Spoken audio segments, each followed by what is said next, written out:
Bismillahirrahmanirrahim. Alhamdulillahirabbil alamin. Allahumma shalli wa sallim ala sayyidina Muhammadin miftahi babi rahmatillah adada ma fi ilmillah. Salatan wa salaman daimaini bidawami mulkillah wa ala alihi wa sahbihi. Allahumma shalli ala sayyidina Muhammadin salatan taftahu biha lana futuhal arifin wa tufaqihuna biha fid din wa ala alihi wa sahbihi. Assalamualaikum warahmatullahi wabarakatuh. Alhamdulillah kita bisa kembali duduk bersama untuk mengkaji kisah Nabi Musa alaihissalam. Pada episode yang lalu kita sudah belajar tentang kondisi masyarakat di masa Nabi Musa alaihissalam, di mana Nabi Musa hidup di tengah-tengah masyarakat yang ditindas, bukan tertindas tapi ditindas oleh raja yang sangat zalim, yang sangat sombong, yang bernama Fir'aun. Ini julukan rajanya adalah Fir'aun. Saking sombongnya Fir'aun sampai-sampai dia melihat tingkat kesombongan paling tinggi yang bisa dia capai adalah ketika dia mencapai suatu pangkat yang tidak ada orang lain bisa mencapainya. Ngaku jadi Tuhan. Nah, ini kan sombongnya luar biasa. Kemudian kemarin sudah kita sampaikan bahwasannya Allah menjanjikan dan Allah sudah menetapkan, Allah berkehendak dari kelompoknya Nabi Musa alaihissalam, dari Bani Israel yang dilemahkan, Bani Israel yang direndahkan, Bani Israel yang dihinakan, Bani Israel yang dilucuti segala kekuatannya itu, nanti akan dimunculkan seseorang yang memimpin kemudian menjadikan Bani Israel ini pemimpin. Ya, Fir'aun dan bala tentaranya akan dimusnahkan oleh Allah Subhanahu wa taala. Jadi Nabi Musa alaihissalam hidup di tengah-tengah masyarakat yang tertindas, Bani Israel yang ditindas oleh Fir'aun. Tetapi Allah sudah menjanjikan, dan janji Allah itu pasti. Ya, pasti dengan kalimat nuridu. Kami berkehendak. Kalau Allah berkehendak itu bukan Allah pengen terus nggak jadi. Kalau Allah berkehendak artinya ya Allah sudah menetapkan.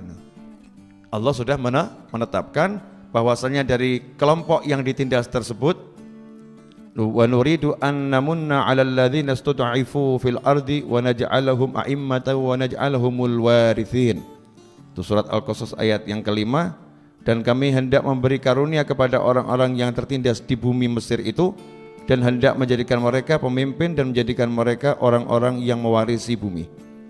Jadi Allah sudah menetapkan, nih orang yang dihinakan, orang yang direndahkan, orang yang dilucuti kekuasaannya, orang yang gak bisa apa-apa, orang yang dijadikan budak, orang yang gak punya kekuatan sama sekali, orang yang gak terlatih untuk perang, orang yang gak terlatih untuk strategi macam-macam, berhadapan dengan manusia yang sombongnya luar biasa. Dan manusia yang sombong ini memang betul-betul dia punya aset untuk menyombongkan diri. Dia punya pasukan yang kuat, dia punya kerajaan yang besar, dia punya harta yang banyak. Dia punya alasan untuk sombong, ya. Beda dengan kita. Seperti yang saya terangkan kemarin, enggak punya alasan untuk sombong, tapi kita sudah sombong. Enggak punya duit, rasanya punya duit paling banyak. Wajah di bawah rata-rata, rasanya paling ganteng satu kota. Ini kan luar biasa kita ini. Ya, Al-Quran saja belum pernah khatam, sudah jadi ahli tafsir, ya. Ini sombongnya kita ini melebihi Fir'aun. Ya, kalau Fir'aun sombong masih punya alasan, punya aset, walaupun nggak boleh sombong. Nah, dengan kesombongan yang besar dan semua kemampuan yang dimiliki oleh Fir'aun saat itu, Allah akan menunjukkan kamu akan hancur, kamu akan binasa lewat orang-orang yang lemah. Aku akan binasakan kamu, aku akan hancurkan kamu, aku akan musnahkan kekuasaanmu, aku akan tiadakan lagi kesombonganmu itu, sebab-sebab yang buat kamu sombong akan aku singkirkan semua, sampai nanti ujungnya kamu aku singkirkan. Jadi preteli sama Allah satu persatu. Gak pakai kekuatan tentara, gak pakai kekuatan bersenjata, gak pakai kekuatan peperangan, gak pakai kekuatan militer, gak pakai angkat senjata. Yang kupakai adalah orang-orang yang dilemahkan. Pakai kelemahan, ya, hal-hal yang lemah. Tapi itu menjadi alatnya Allah untuk meruntuhkan Fir'aun dan bala tentaranya. Dan itu dikisahkan oleh Allah Ta'ala dalam surat Al-Qasas. Nah sekarang kita akan belajar proses Allah melemahkan Fir'aun. Pertama kali dari munculnya orang yang ditakutkan oleh Fir'aun dan Haman dan bala tentaranya. Jadi Fir'aun dan Haman dan bala tentaranya itu dikasih tahu lewat mimpi akan lahir seorang pria yang dia nanti akan menghancurkan Fir'aun dan bala tentaranya di tahun ini. Makanya terjadi perintah dari Fir'aun untuk membunuh setiap bayi laki-laki yang lahir di tahun itu. Yang tahun-tahun sebelumnya aman, laki perempuan aman, tapi di tahun itu wanita yang hamil semua sudah diteliti. Jadi bidan-bidan kehamilan itu ngecek betul. Jadi kalau mbak-mbak hidup di masa Fir'aun di tahun itu, Masya Allah, dicek semuanya. Gak ada yang gak dicek, walaupun perutnya tipis dicek. Ya, semua dicek. Termasuk ibunya Nabi Musa alaihissalam, itu juga dicek. Sehingga ketahuan kalau lagi hamil. Namanya dicek, ya ketahuan lagi mengandung. Jadi ibunya Nabi Musa dalam posisi suspek ya, sudah positif hamil. Datanya ada di istana ini, di istananya Fir'aun ya, di kerajaan Fir'aun, positif hamil. Maka bidan yang meneliti pun mencatat, ini kira-kira lahirnya tanggal sekian, bulan sekian, tahun sekian. Nah ini masuk dalam kelompok yang kalau lahir laki-laki wajib mati bayinya. Kira-kira kalau kamu jadi wanita tersebut, deg-degan enggak itu? Duduk. Semakin dekat melahirkan, semakin khawatir. Ini kalau laki-laki selesai sudah. Karena bidannya nyatet, ya bidannya mencatat. Ini Fir'aun saking takutnya itu membuat seperti itu. Semakin dekat dengan tanggal, bulan, dan tahun yang dibisikkan ya oleh pakar-pakar di masa Fir'aun seperti yang saya jelaskan pada pertemuan sebelumnya, maka Fir'aun semakin menggencarkan pencariannya kepada bayi laki-laki. Jadi pasukan ibu bidan ini dikerahkan sebanyak mungkin, dikawal dengan pasukan khusus bagian eksekusi. Ya bidannya bahkan liti. Jadi yang namanya Fir'aun itu walaupun kejam masih menggunakan hak asasi manusia. Hak asasinya wanita itu dijaga.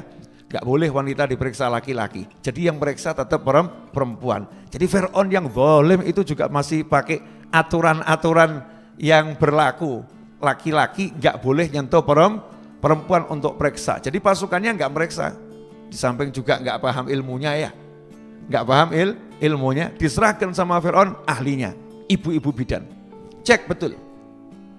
Nah, inilah awal di mana Fir'aun tampak lemahnya. Kenapa tampak lemahnya? Sudah dikasih tahu sama pakar-pakar tadi, ahli-ahli nujum ya, nah, oleh tukang-tukang sihir, para supernormal, orang-orang yang punya kemampuan di masa itu. Berdasarkan ilmu yang mereka miliki, akan lahir bayi laki-laki, dia akan menghancurkan dirimu dan kerajaanmu. Artinya apa? Sebetulnya sudah dikasih tahu, bayi ini nanti akan jadi besar, bayi ini akan menghancurkan dirimu. Artinya apa? Gak mungkin bisa kamu bunuh. Gak mungkin bisa kamu bunuh, dia akan jadi besar. Nah saking takutnya Fir'aun, seperti yang saya katakan kemarin, Fir'aun itu sudah kalah dengan ketakutannya sendiri. Jadi aksinya serba lebay. Semua laki-laki bunuh, ini kan lebay ini. Berlebih-lebihan. Kalau dia gentle, dia memang perkasa, dia memang laki-laki gitu ya. Dia akan mengatakan, para peramal, saya akan tunggu bayi itu muncul sampai besar. Face to face. Kita akan berhadapan satu lawan satu. Saya akan lihat dan saya akan buktikan. Saya akan mengalahkan dia. Jadi ramalanmu salah. Ramalanmu salah. Tapi ternyata enggak seperti itu. Sebab Fir'aun juga ngerti ini ramalannya benar ini. Takut dia. Dan disitulah terbukti kalau Fir'aun itu bukan Tuhan. Masa Tuhan takut sama ramalan? Masa Tuhan itu enggak bisa menetapkan mana yang benar, mana yang salah? Masa Tuhan enggak bisa membatalkan rencananya bayi mau jadi besar gitu kan ya? Dan masa Tuhan enggak tahu bayinya yang mana? Mesti harus dibunuh semua. Di situ udah kelihatan diumumkan ke kaumnya Tuhan palsu. Jadi yang mengumumkan Tuhan palsu itu siapa? Perbuatannya Fir'aun sendiri. Makanya kalau ketemu orang sombong kamu enggak usah repot. Perbuatannya akan menunjukkan lemahnya dia. Dia akan tampak lemah. Jadi semakin ketakutan ya, semakin lebay itu semakin menunjukkan kelemahan seorang. Orang itu kalau kuat dia akan pede, nyantai. Contoh misalnya ada orang ganteng, tampan, di jalan dihina-hina orang. Oh wajah jelek, wajah monyet, nyantai dia. Wajah saya enggak seperti monyet. Mau saya ganteng kok. Dibilang dia wajah jelek, wajah monyet. Orang yang dia itu kuat, dia pede aja nyantai. Tapi kalau orang yang gak kuat, saya dibilang seperti monyet, masa sih? Saya dibilang gak ganteng, masa sih? Balesin, kamu yang monyet. Ya monyet-monyetan akhirnya. Nanti akhirnya pindah bahasanya, dari monyet jadi kera-kera jadi apa itu, ketek-ketek jadi macam-macam. Keluar bahasa padanannya akan muncul ya. Naudzubillah min dzalik. Orang yang pede ya, dia kuat. Orang yang kuat akan percaya diri. Nah ini Fir'aun ternyata enggak percaya diri. Pasukannya luar biasa, enggak percaya diri. Kerajaannya hebat, enggak percaya diri. Berarti saat itu juga sebetulnya Fir'aun sudah runtuh kekuasaannya. Fir'aun sudah kalah, ya cuman tunggu tanggal hancurnya. Sudah kalah, mentalnya sudah jatuh. Ibarat orang tinju, itu belum bertanding sudah aku kalah. Ya tinggal tunggu nanti KO-nya di ronde keberapa itu. Cuman dipertontonkan ini agar penonton senang. Kalau sekali pukul KO kan gak enak ya. Baru naik ring ting dung KO gak enak. Biar sampai ronde ke-7, ke-8, ke-9. Nah itu kan seru yang nonton enak. Lah Allah akan pertontonkan Fir'aun ini ke alam, ke jagat raya. Nih loh orang sombong. Saya akan tunjukkan kalian semua episode hancurnya dia perlahan-lahan. Satu-satu. Makanya kamu kalau doa belum kabul itu bukan belum kabul, sudah kabul. Tapi episodenya dibuat panjang sama Allah Ta'ala. Biar seru perjalanan hidup kita. Biar menyenangkan, biar asyik gitu ya. Biar kita nanti kalau udah dapet itu dapetnya senengnya luar biasa. Sudah dikasih. Cuman tunggu episodenya selesai. Ojo kemurungsung ya, jangan tergesa-gesa. Nah ini Allah tunjukkan dengan rasa takut itu, maka dicarilah bayi laki-laki. Apa yang terjadi? Datanglah ibu bidan, dalam berbagai tafsir diceritakan ke rumah ibunya Nabi Musa alaihissalam. Yang mana ibunya Nabi Musa itu adalah cucunya Nabi Yakub alaihissalam. Ya, ibunya Nabi Musa itu cucunya Nabi Yakub alaihissalam. Jadi Nabi Musa ini cicitnya Nabi. Ya, cicitnya Nabi. Ibunya cucunya Nabi. Makanya ya ibunya Nabi Musa beda dengan wanita pada umumnya. Beda, punya keistimewaan. Kenapa punya keistimewaan? Ya diantaranya karena darahnya dalam tubuhnya mengalir darah Nabi. Sehingga punya keistimewaan lebih dibandingkan manusia yang lain. Ya itu wajar-wajar saja. Contoh misalnya ada orang suaranya enak, dicek-cek. Oh ternyata kakeknya itu penyanyi internasional, ya pantes. Ya, dicek-cek lagi, oh ternyata ibunya dia itu merupakan cucunya, ya penyanyi internasional yang suaranya merdu luar biasa, ya pantes. Lah kok suara saya misalnya kok nggak enak, dicek ke atas, memang nggak ada yang penyanyi. Ya wajar-wajar saja. Kalau cucunya Habib Syekh suaranya enak, ya wajar. Kenapa? di tubuhnya mengalir darah manusia yang suaranya merdu. Begitu pula terhadap anak cucu Anbiya wal Mursalin, jadi anak cucunya para nabi dan rasul. Kalau kemudian punya bakat mudah taat, ya wajar. Wong dalam tubuhnya memang mengalir darah nabi. Suatu yang memang sudah disiapkan oleh Allah Subhanahu wa ta'ala. Nah, termasuk ibunya Nabi Musa. 9 bulan mengandung itu tidak menunjukkan kandungannya pada siapapun, jadi disembunyikan. Ya, sehingga nggak ada orang yang tahu. Tapi waktu dicek oleh ibu bidan, nah cek kamu hamil. Didata ini, maka di hari ketika akan melahirkan ibu bidannya itu datang. Dukun beranak ya. Zaman dulu kan ibu bidan nggak ada ya. Adanya apa? Nabilah, dukun beranak itu. Qabilah, dukun beranak. Yang ada Qabilah, dukun beranak. Nah, dukun beranak ini kemudian nunggu detik-detik lahir. Begitu Nabi Musa lahir, diambil sama dukun beranak tadi, karena laki-laki, mau dibunuh, diambil.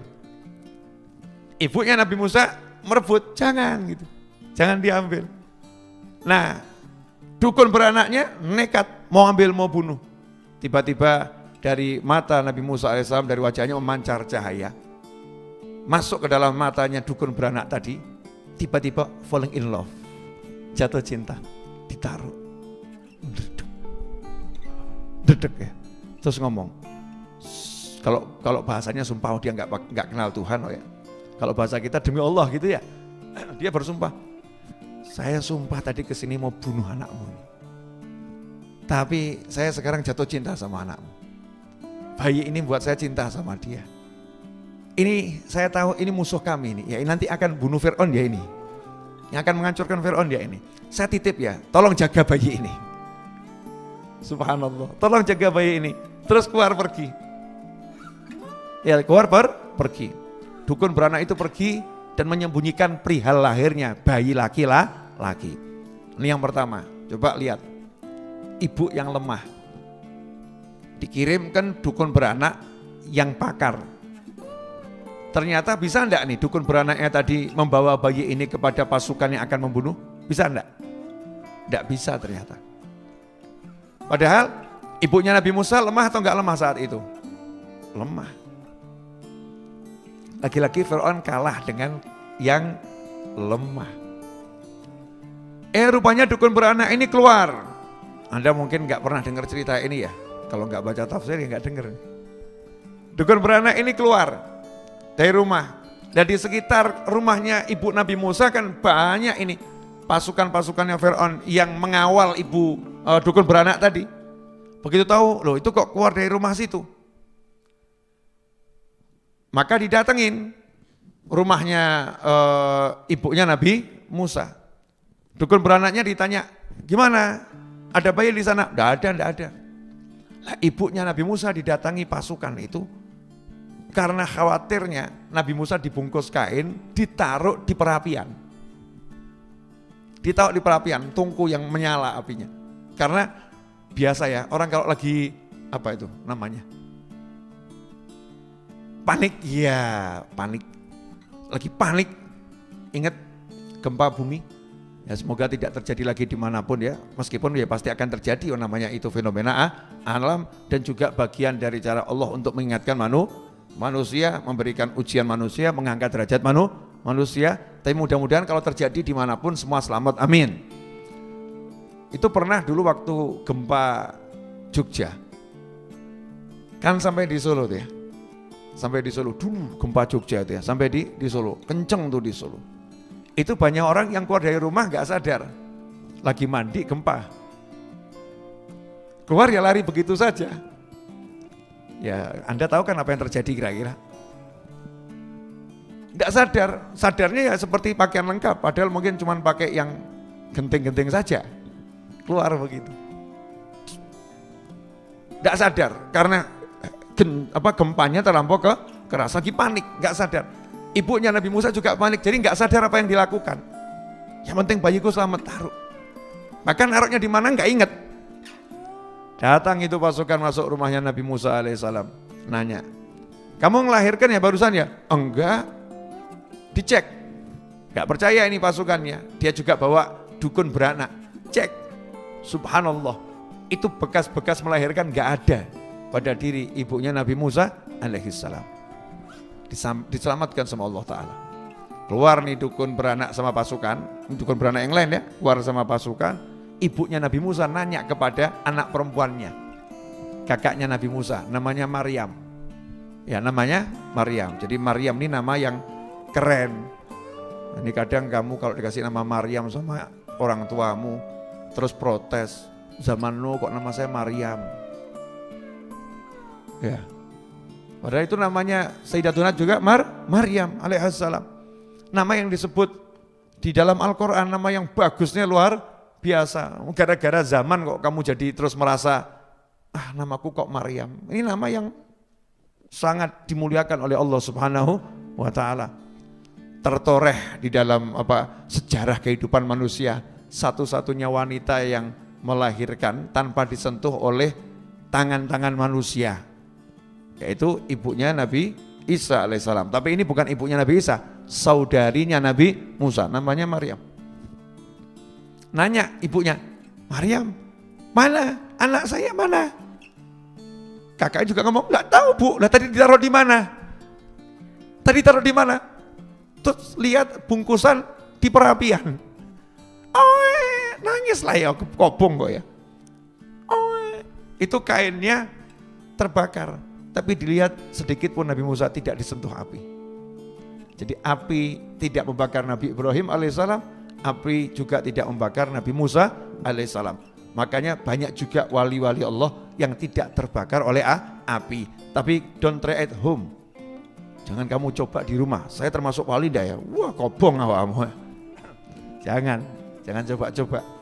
Nah ini kisah yang terjadi di rumahnya Nabi Musa alaihissalam. Maka Allah Subhanahu wa Ta'ala menggambarkan ini ketika ibu Nabi Musa itu dalam kondisi yang was-was.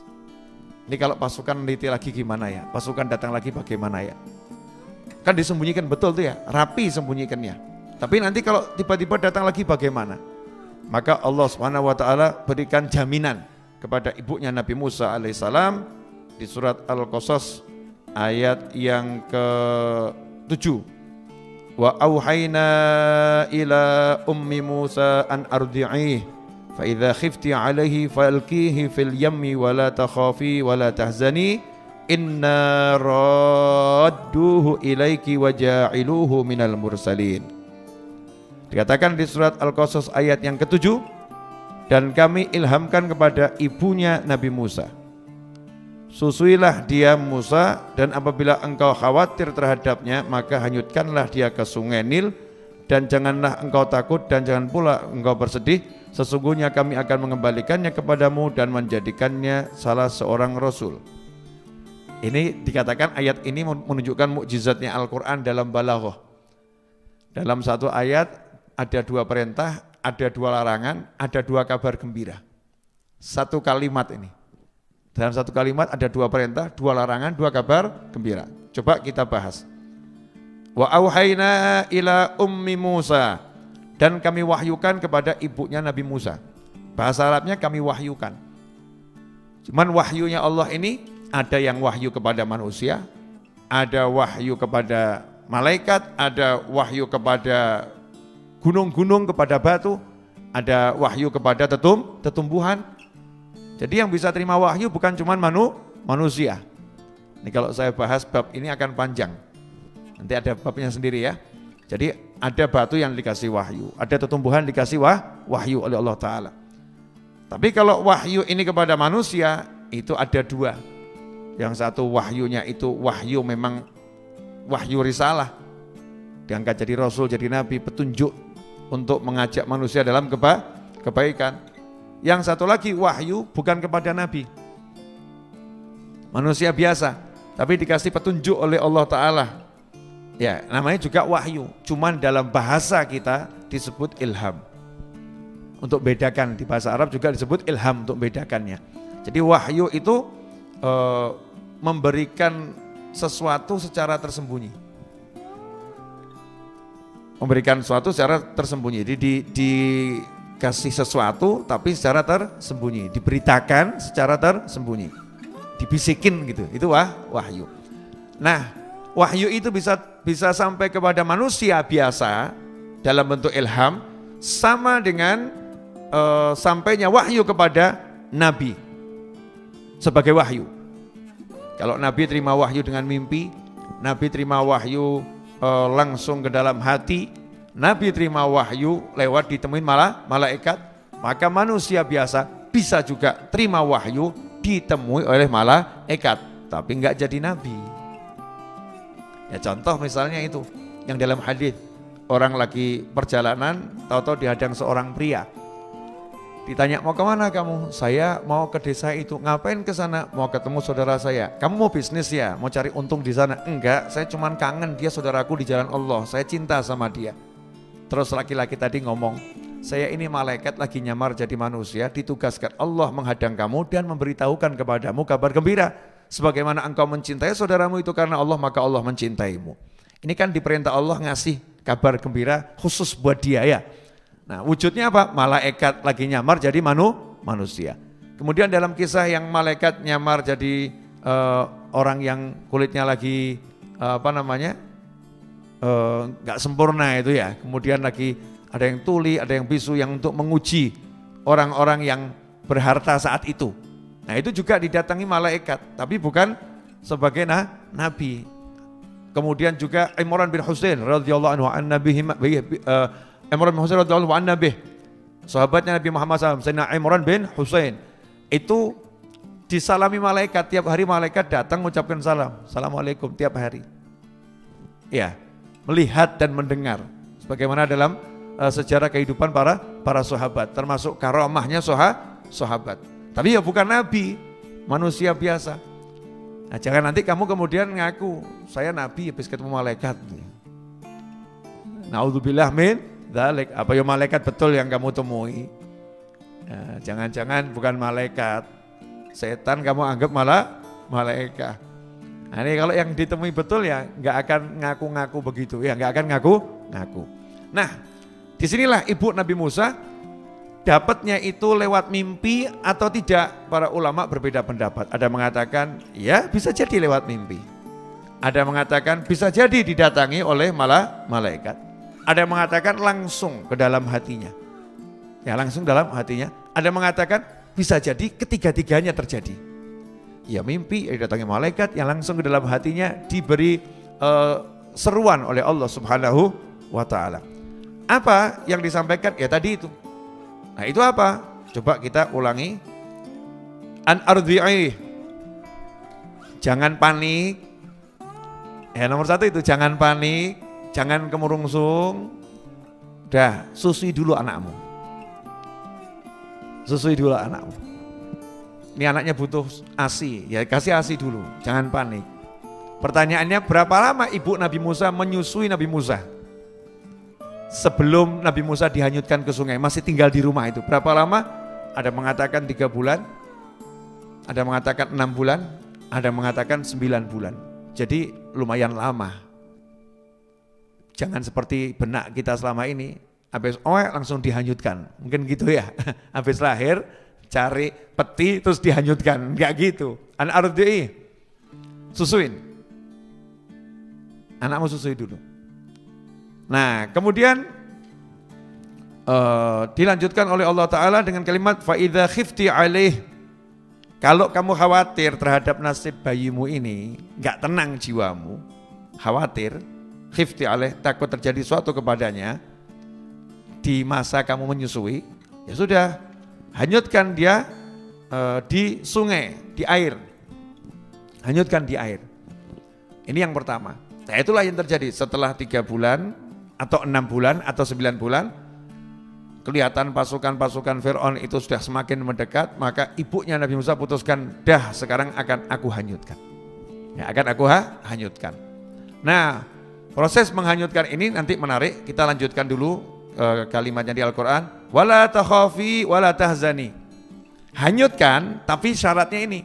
Wala takhafi, kamu jangan takut. Jangan takut itu apa? Kalau bahasa Arab biasanya kata takut itu untuk sesuatu yang akan terjadi. Makanya para aulia la khaufun alaihim walahum yahzanun. La khaufun. Para wali Allah enggak punya rasa takut untuk menghadapi apa yang akan terjadi. Karena udah diberi ketenangan jiwanya oleh Allah Subhanahu wa taala. Jangan takut nanti bayimu kenapa, jangan takut. Jangan khawatir itu. La takhafi wa la tahzani, dan jangan sedih. Ya, kalau sedih itu atas apa yang telah terjadi. Ada kejadiannya dulu baru sedih. Nah, ini kalau belum ada kejadiannya namanya takut. Belum terjadi. Jadi cuman di kepala gitu ya. Parno ya. Nah, jangan parno. Kalau nanti terjadi, ya kalau terjadi bisa sedih. Anaknya dihanyutkan, pisah, kan bisa sedih nih, pisah sama anak. Nah, jangan sedih. Tapi Allah tidak sekedar mengatakan jangan takut dan jangan sedih, ada lanjutannya. Karena untuk menghapuskan rasa takut dan menghapuskan rasa sedih itu harus ada sesuatu yang bisa menghibur. Contoh misalnya, temanmu habis kehilangan motor, dah jangan sedih. Kamu cuma bilang jangan sedih, ya tetap nangis. Tetap sedih, jangan sedih. Kehilangan motor misalnya, motor harga 10 juta hilang, jangan sedih. Nih motor saya harga 50 juta hadiah buat kamu, mesti seneng itu. Betul kan? Jadi gak cukup jangan takut, jangan sedih. Ini loh indahnya Allah Ta'ala menunjukkan bagaimana Allah memperlakukan hamba-hambanya yang Allah cintai. Jangan takut, jangan sedih. Kenapa jangan takut dan jangan sedih? Karena Allah katakan dalam ayat selanjutnya, Inna radduhu ilaik. Sesungguhnya kami akan mengembalikan kepadamu. Berarti apa? Bayimu selamat. Betul kan? Tadi kan ditakutkan bayinya akan terkena sesuatu. Kemudian sedih karena berpisah. Allah katakan, sungguh kami akan mengembalikannya padamu. Jadi udah jangan takut, jangan sedih, mau balik kok. Ya, balik. Kemudian ditambah, bukan cuma dikembalikan, Allah Ta'ala kemudian juga mengatakan, waja'iluhu minal mursalin. Dan kami menjadikannya sebagai salah satu rasul kami. Jadi rasul. Nah ibunya Nabi Musa dibilang akan jadi rasul, ya paham, orang kakeknya ya rasul. Ya paham tentang kerasulan, ngerti. Ibunya Nabi Musa ini adalah cucunya seorang Nabi dan Rasul, Yakub alaihi salam.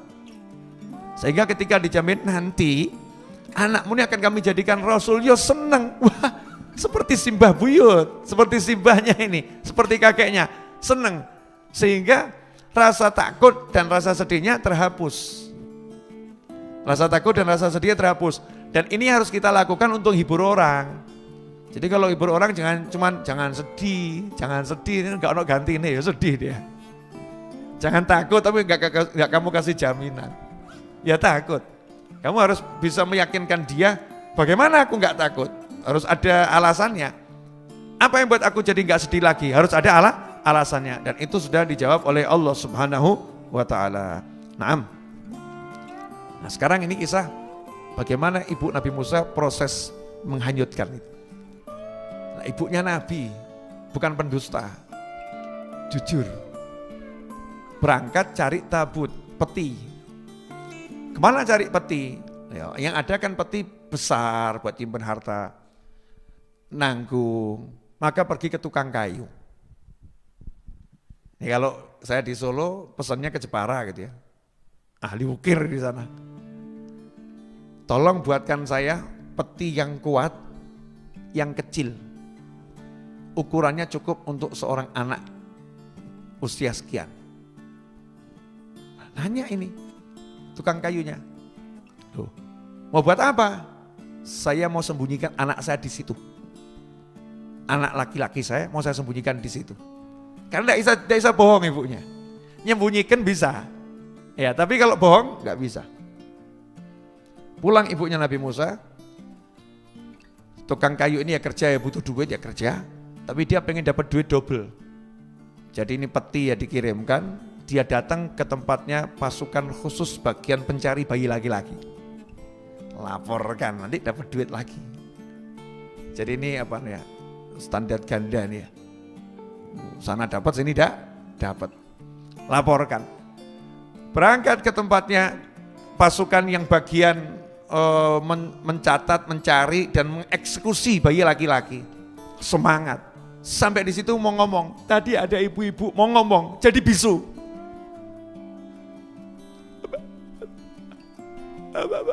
Apa? Pegel itu tuh ya.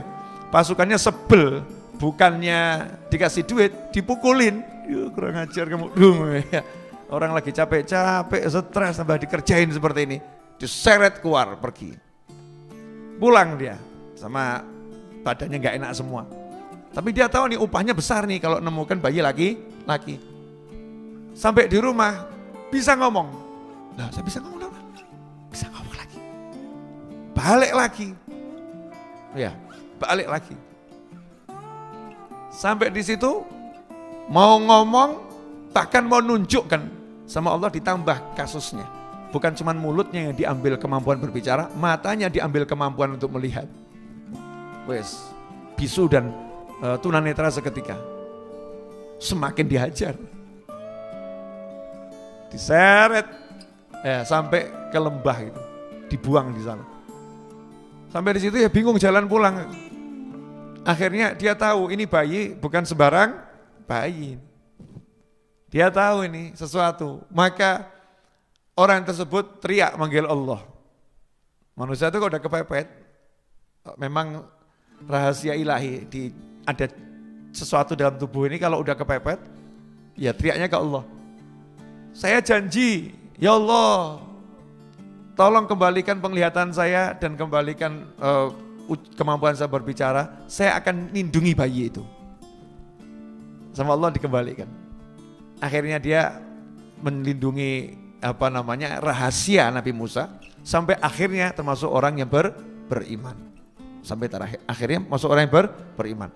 Awalnya jahat, tapi jadi orang yang beriman. Masuk bejo. Nah, hanyut nih. Hanyut.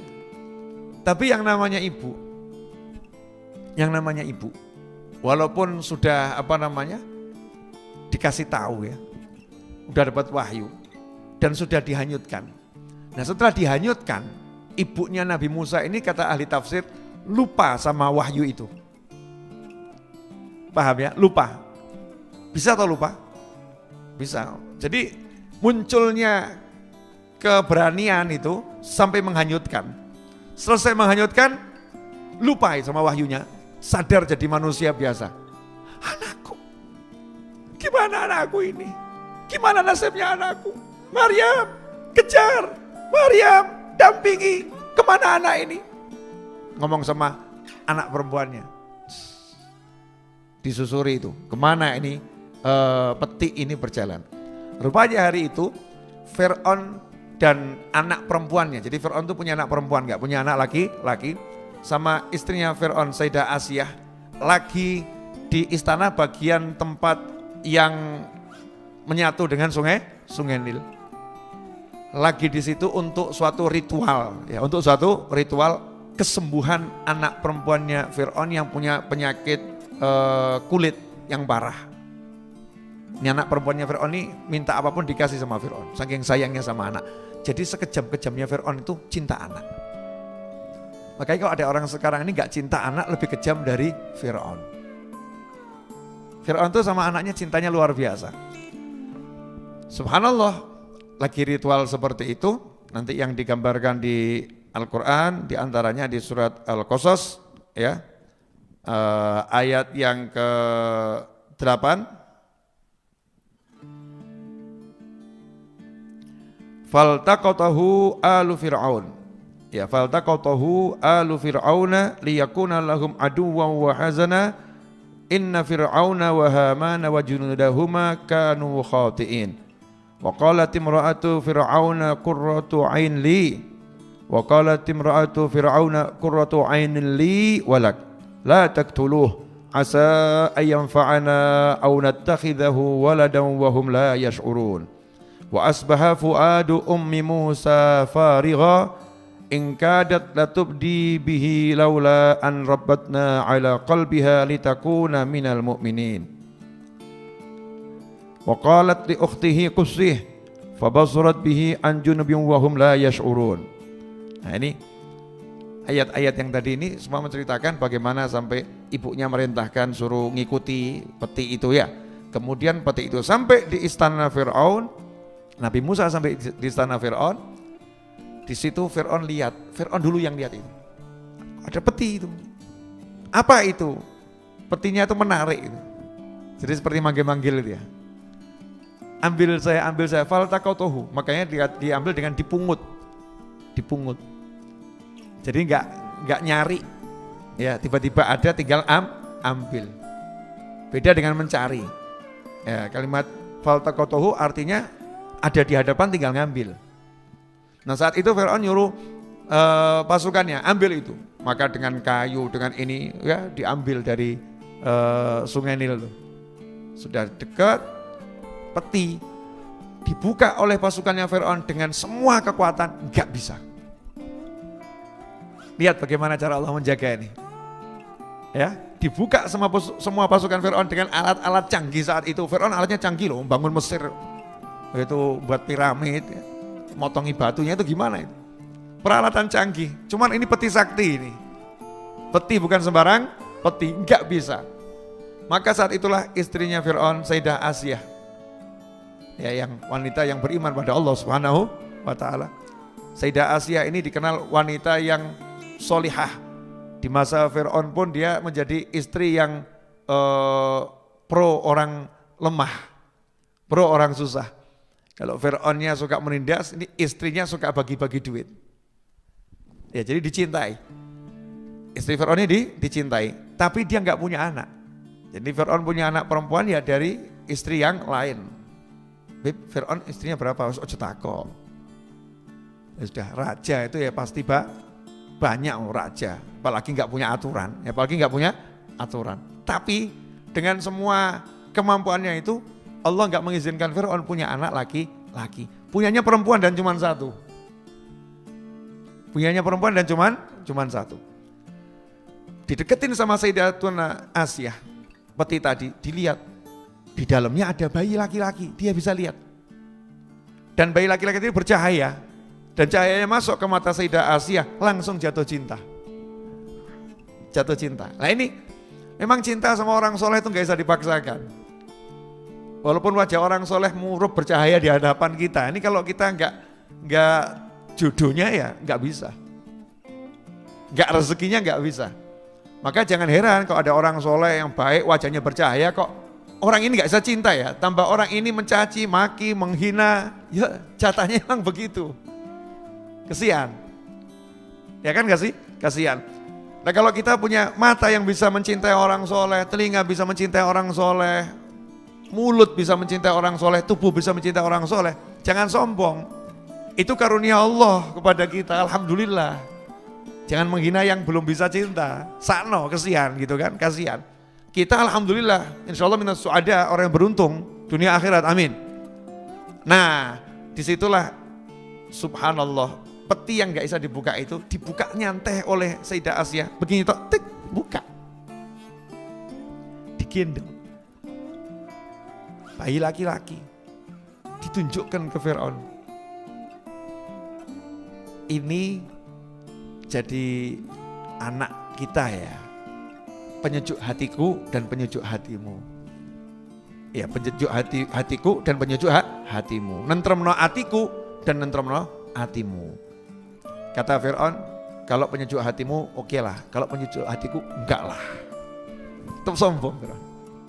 Kata Rasulullah SAW, seandainya Fir'aun saat itu berkata, dia juga akan menjadi penyejuk hatiku, pasti insya Allah Fir'aun akan dapat hidayah. Jadi komentar positif tentang Nabi itu mendatangkan hidayah. Rasulullah yang bicara. Kalau Fir'aun itu ngomong, dia juga akan menjadi penyejuk hatiku saat itu, ngomong begitu, pasti insya Allah Fir'aun akan dapat hidayah. Tapi karena memang ya cetakannya nggak dapat hidayah, jadi ngomong gitu aja nggak mau dia. Buat kamu ya penyejuk hati, buat aku tidak, aku nggak butuh dia. Aku nggak butuh dia. Terus Fir'aun dibisikin sama penasihat-penasihatnya. Ini bayi laki-laki yang kita cari ya ini. Ya ini yang kita cari.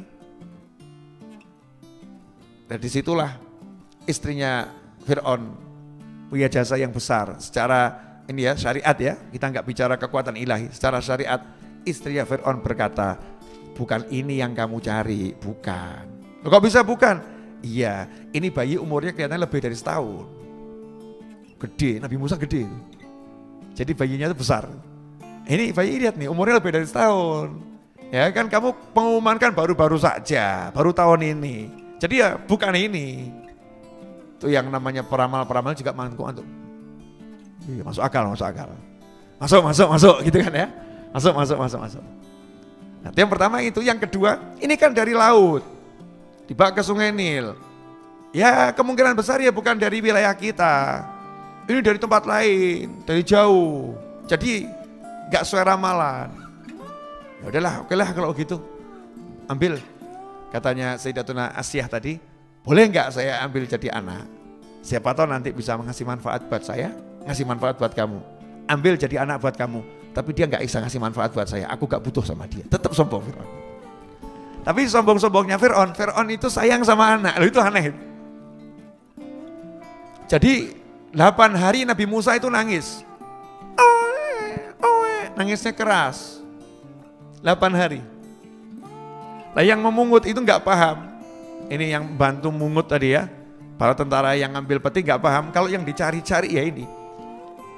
Yang akan menghancurkan kalian ya ini, nggak paham, nggak tahu. Maka diibaratkan oleh para ulama, kehidupan Nabi Musa di tengah-tengah kerajaan Fir'aun itu seperti bunga mawar di tengah duri di sekitarnya. Ya, bunga mawar itu tumbuhnya di mana? Di pohon yang berduri, tapi muncul mawar yang indah. Jadi duri-duri itu ibarat Fir'aun, bunga mawarnya Nabi Musa alaihissalam. Indah. Makanya kita jangan mengatakan gak mungkin bisa muncul orang yang hebat di tengah-tengah orang yang rusak. Bisa. Ya, kalau Allah mau bisa. Tapi jangan buat dalil. Saya kan hidup di tengah-tengah bar gak jadi masalah, Habib. Saya di tengah nightclub gak jadi masalah. Kan saya bisa seperti Nabi Musa, ora kayak Fir'aun awak monggo. Jangan gitu. Nabi Musa Nabi, Rasul dipilih Allah. Lah kamu siapa? Kita ini siapa? Tidak bisa kita begitu. Kita harus cari lingkungan yang baik, cari lingkungan yang positif. Jangan salah ngambil dalil. Dalilnya pertentangan semua itu nanti dengan faktanya yang ada di masa kehidupan Nabi Musa alaihissalam. Ikhwani rahimakumullah.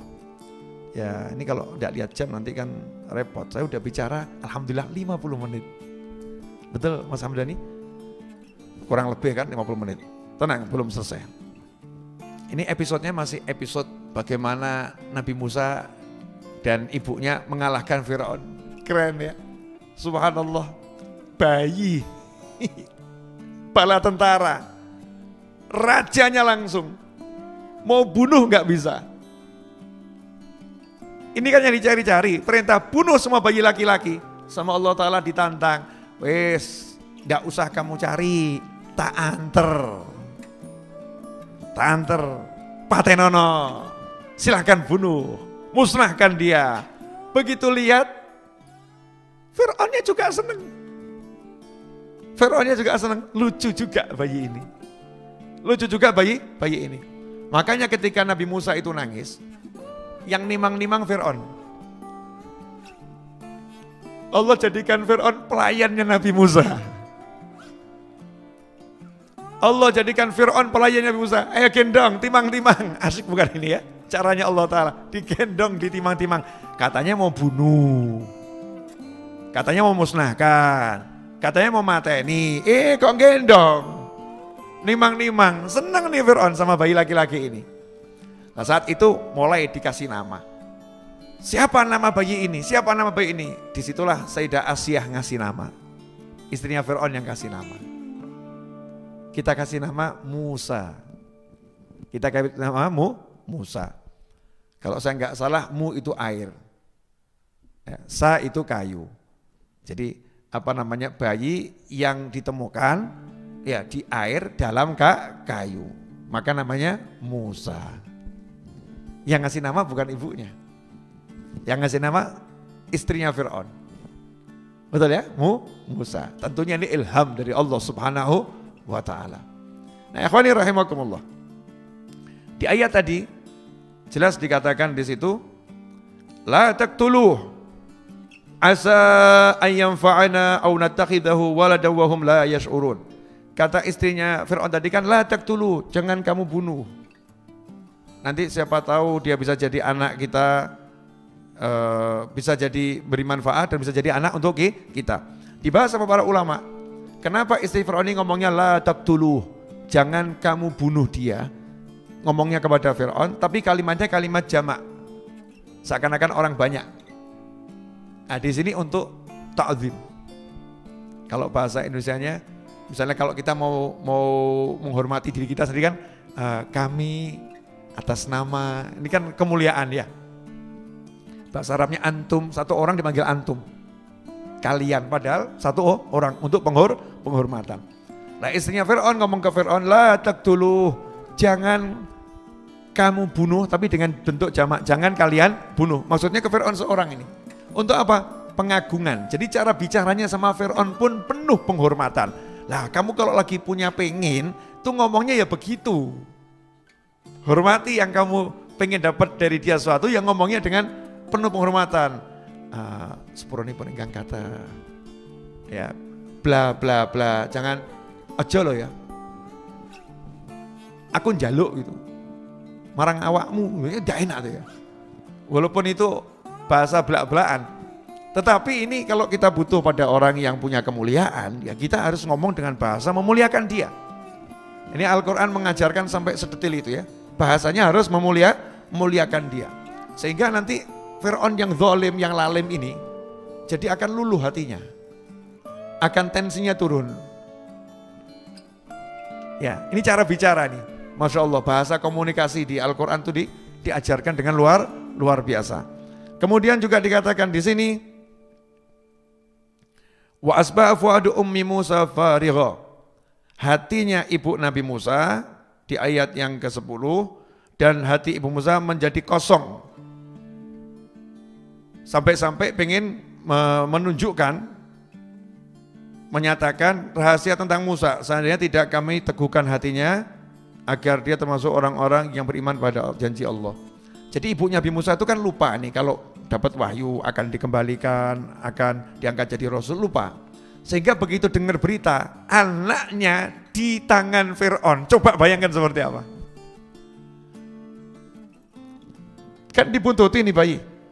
Ini kalau dibuat film tuh ajib betul ya. Kan sisi Fir'aun, sisi kakaknya, sisi ibunya ya. Part-partnya, bagiannya ya. Ini Hamdani udah pengen buat nih. Ya, keluar.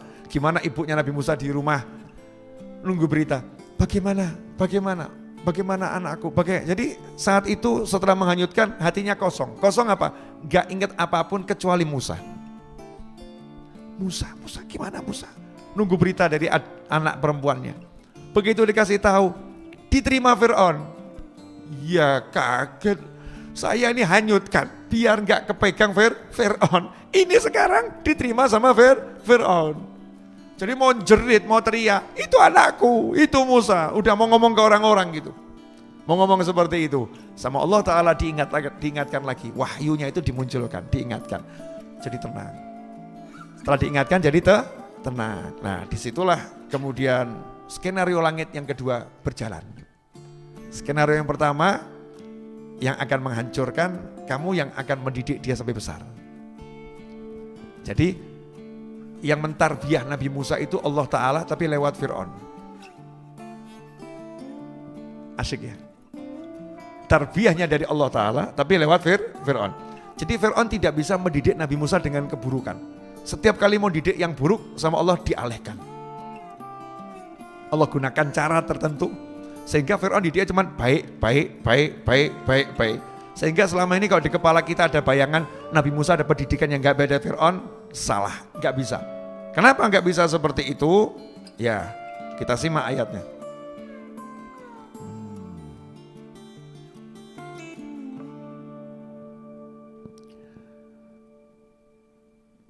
Wa qalat li ukhtihi qussih fa basrat bihi an junubi wa hum la yash'urun wa harramna 'alaihi al-maradhi'a min qablu fa qalat hal adullukum 'ala ahli baitin yakfulunahu lakum wa hum lahu nasihun faradatnahu ila ummihi kay taqarra 'ainuha wa la tahzana wa li ta'lama anna wa'dallahi haqqun walakinna aktsarahum la ya'lamun. Walamma balagha ashuddahu wastawa atainahu hukman wa 'ilma wa kadzalika nadzil muhsinin. Nah, jadi saat itu Fir'aun nimang-nimang Nabi Musa. Tapi Nabi Musanya nangis kenceng. Nah, Fir'aun kan punya anak perempuan, paham ini mungkin lapar, haus. Maka Fir'aun cari perempuan-perempuan yang barusan melahirkan yang bisa nyusuin. Ya, panggil nih, susui anak angkat saya. Maka dikenal saat itu Musa bin Fir'aun. Musa anaknya Fir'aun, dikenal. Ibunya ya rada hatinya, anak Fir'aun piye? Anakku itu anakku itu. Itu bukan anaknya Fir'aun, itu anakku. Sudah mau teriak begitu, sama Allah kemudian diingatkan. Akhirnya jadi kuat hatinya.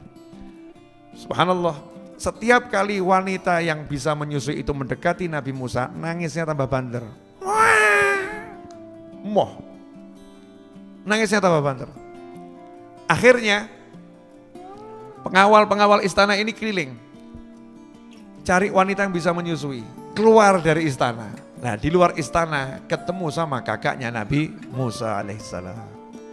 Ngomong kakaknya di situ, mau enggak kalian saya tunjukkan? Hal adulukum ala ahli baitin yakfuluna, keluarga yang nanti akan merawatnya, mengasuhnya. Lakum, untuk kalian, wahum lahu nasihun. Wahum lahu, dan dia keluarga tersebut lahu.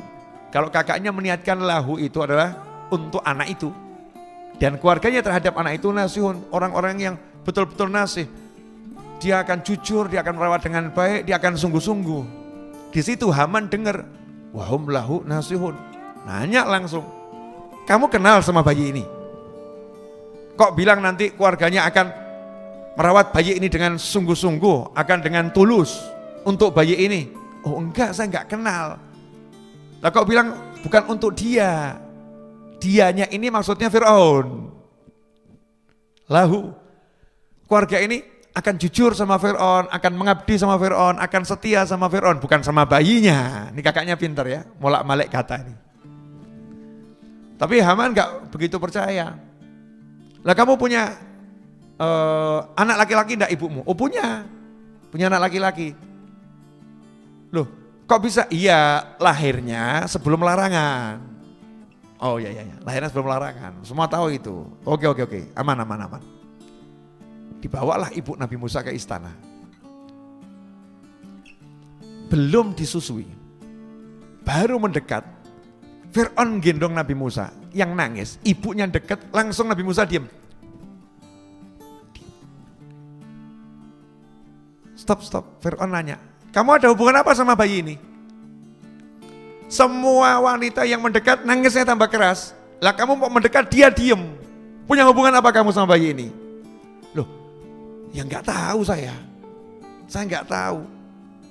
Tapi memang saya ini seorang wanita yang dicintai oleh semua bayi. Karena ASI saya bagus dan saya memang cinta sama anak kecil. Jadi anak kecil itu bisa mencium aroma sayang saya kepada anak-anak. Oh, ibunya Nabi Musa ya pinter ngomong. Ya udah, dikasihkan. Seneng Nabi Musa, ibunya seneng. Wah, ketemu, janji Allah terjadi. Iya, betul-betul sama Allah diselamatkan dan dikembalikan. Hasilnya apa? Fir'aunnya seneng, keluarga Fir'aun seneng, istana juga seneng. Wes, gak kesel meneh, gak capek. Ini kalau belum ketemu ibunya, ini satu istana bakal dihajar sama Fir'aun nih. Sampai ketemu, udah beres masalah. Akhirnya semua ngasih hadiah ibunya Nabi Musa. Hadiah.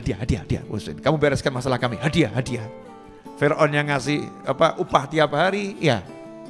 Menyusui kan sampai 2 tahun tuh. Jadi tiap hari dikasih upah tuh ibunya Nabi Musa, kemudian dikasih hadiah. Maka di situ jadi dalil. Itu kan ibunya Nabi Musa nyusui anaknya sendiri, tapi dapat hadiah. Ulama mengatakan, lah kalau ibunya Nabi Musa menyusui anaknya sendiri dapat hadiah boleh, maka ulama ceramah dapat hadiah juga boleh. Paham ya? Nah, ini bukan maksud saya minta hadiah, bukan. Tapi ini dalil yang diambil ulama dari Al-Quran di samping dalil-dalil yang lain. Nah, ikhwani rahimakumullah. Ini menariknya luar biasa di mana Allah Subhanahu wa taala menunjukkan lemahnya Firaun. Yang super power yang luar biasa tadi, ternyata sama bayi yang dia cari, dia nggak bisa ngapa-ngapain, kalah. Kalahnya apa? Bayi ini kalau nggak minum ASI kemungkinan mati. Firaunnya yang bingung, mati loh enggak ya? Ya, jangan sampai mati, jangan sampai mati. Cari yang bisa menyusui. Justru Firaun yang berjuang menghidupkan bayi ini. Tadi yang mau bunuh bayi siapa? Firaun. Nah sekarang Allah nyuruh Firaun ngapain? Bunuh bayi atau hidupkan bayi? Hidupkan bayi. Bahkan bukan cuma itu, duitmu tono. Duitmu, pasukanmu, semua yang kamu miliki, gunakan untuk menghidupkan bayi ini. Sehingga hari-hari Nabi Musa itu dalam bahagia. Ya, dalam bahagia, tidurnya di kamarnya Firaun. Bisa kamu bayangkan, musuhnya dia. Musuhnya ini nanti akan membunuh ya ini. Tidur di koloni. Luar biasa atau biasa ini? Luar biasa. Disitulah ibunya Nabi Musa mantep. Mas, aman. Allah yang ngurus. Aman, Allah yang ngurus. Diberi keteguhan hati oleh Allah Subhanahu wa ta'ala. Nah ikhwani rahimakumullah, nih lagi-lagi ditunjukkan Firaun kalahnya dengan hal yang lemah. Bayi yang gak berdaya dia kalah. Ibu yang gak bisa apa-apa dia kalah. Istri yang berada dalam kekuasaannya, dia ternyata hari itu kalah sama istrinya. Nurut Firaun sama istrinya. Buat aku ya dah buat kamu hadiah. Tapi karena ini ya anak kesayangan istrinya, Firaun pun cinta. Sayang gitu. Makanya saya katakan kalau sampai ada orang, sebejat-bejatnya orang, gak bisa sayang sama anak-anak, berarti lebih bejat dari Firaun. Lebih bejat dari Firaun. Firaun itu masalahnya kan cuma satu. Hawanya kuat, egonya tinggi, gak mau dikalahkan. Gak mau dikalahkan dan takut dikalahkan. Makanya sombongnya luar biasa. Karena itu orang yang punya ego tinggi, tidak mau dikalahkan, takut dikalahkan, sombong, ya ini berarti ya punya sifat-sifat Fir'aun. Naudzubillah min dzalik. Ikhwani rahimakumullah. Naam.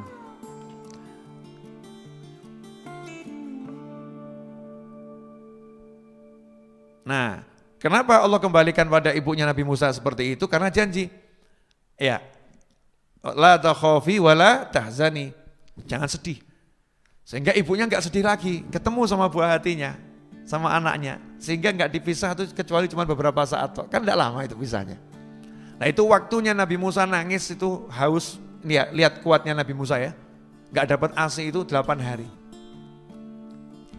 8 hari enggak dapat ASI yang cocok. Ya kakaknya kan ya nunggu di luar istana ya, enggak mungkin masuk istana. Aku punya perempuan yang bisa menyusui, enggak begitu. Nunggu di luar istana. Jadi pasukan tuh cari dulu di dalam istana, kan gede istana Firaun tuh ya. Cari dulu, kenalan-kenalan, kolega-kolega, begitu enggak ada yang bisa nyerah semua, pasukannya baru keluar. Cari di luar istana. Nah ini Allah Ta'ala pengen jadikan ibu Nabi Musa tuh seneng betul. Ya orang itu kalau pisah, terus ketemu, seneng. Makanya kadang-kadang biar semakin seneng perlu dipisah sebentar. Zurghiban tazdad hubban. Jaranglah bertemu nanti akan semakin cinta. Kalau sering bertemu ya tetap cinta. Ada yang dalil kan tekone tresno jalaran saka kulino. Tapi kadang perlu pisah sesaat. Pergi sehari 2 hari balik ada rasa kangen. Ya rasa kangen. Nah ini ibunya Nabi Musa AS kangennya sama anaknya luar biasa. Dikembalikan ya dengan cara yang sangat indah di mana ibunya tidak dihinakan, ibunya dimuliakan. Yang tadinya ibu yang punya anak laki-laki, ibunya itu terhina, anaknya dibunuh. Ini anak laki-lakinya dimuliakan, ibunya dimuliakan. Lihat bagaimana caranya Allah Ta'ala kalau sudah punya kun fayakun. Menjadikan orang ini pemimpin, ya Allah muliakan semulia-mulianya. Ikhwani rahimakumullah, alhamdulillah. Sudah 1 jam lewat 10 menit kalau saya nggak salah. Atau lewat 5 menit saya bicara. Tentunya sebagai orang yang lagi berpuasa dan tidak disediakan teh, ya kopi dan air, Anda harus memaklumi kalau saya bicara 1 jam dengan suara yang lantang ini, itu sudah cukup banyak. Insya Allah kita lanjut nanti malam. Waktu setelah ini akan saya serahkan pada moderator Mas Fadli ya. Semoga apa yang saya sampaikan berkah dan manfaat. Jazakumullah khairan. Episode yang ketiga insya Allah nanti malam jam 9. Judulnya adalah bagaimana Nabi Musa meninggalkan Fir'aun. Ya, bagaimana Nabi Musa meninggalkan Fir'aun. Ini kan pertemuan Nabi Musa dan Fir'aun. Episode ketiga, bagaimana Nabi Musa meninggalkan Fir'aun. Caranya Allah bagaimana, itu akan kita bahas. Jazakumullah khairan, wa'alaikum minkum, wassallallahu ala sayyidina Muhammadin, wa alihi wasallam, walhamdulillahi rabbil alamin, wassalamualaikum warahmatullahi wabarakatuh.